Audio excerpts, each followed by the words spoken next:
साथियों नमस्कार। मैं आपका साथी doctor Anthony Raju, advocate supreme court. और आज एक मेरे क्लाइंट ने बहुत इंपॉर्टेंट सवाल मेरे से पूछ लिया 164 की स्टेटमेंट को लेके। सीआरपीसी का सेक्शन 164 की स्टेटमेंट को लेके,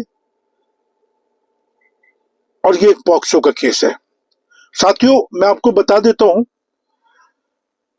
कि statement under section 164 CRPC is a voluntary confession or statement recorded by a metropolitan or judicial magistrate in India during an investigation or before the trial begins, ensuring its reliability and voluntariness. Unlike police statement, a confession recorded under section 164 CRPC, when properly made, is admissible as evidence in court. The magistrate ensures the person is not bound to make the confession. It is made voluntarily and is recorded accurately with the recorded statement signed by the person.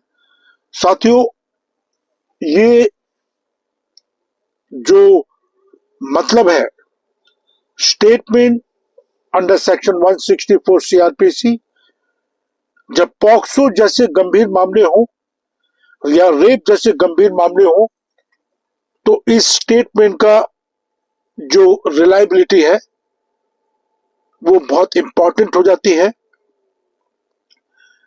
और admissible भी है court में।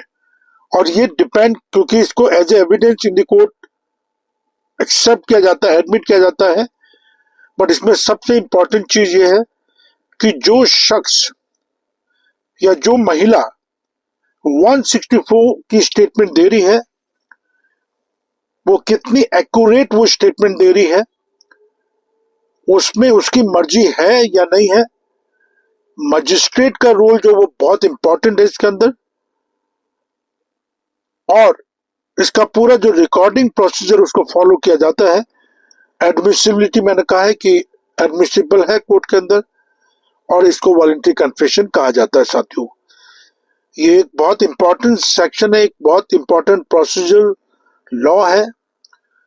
जब rape जैसे गंभीर मामले हो या पॉक्सो जैसे गंभीर मामले में केसेस दर्ज हो, और इसमें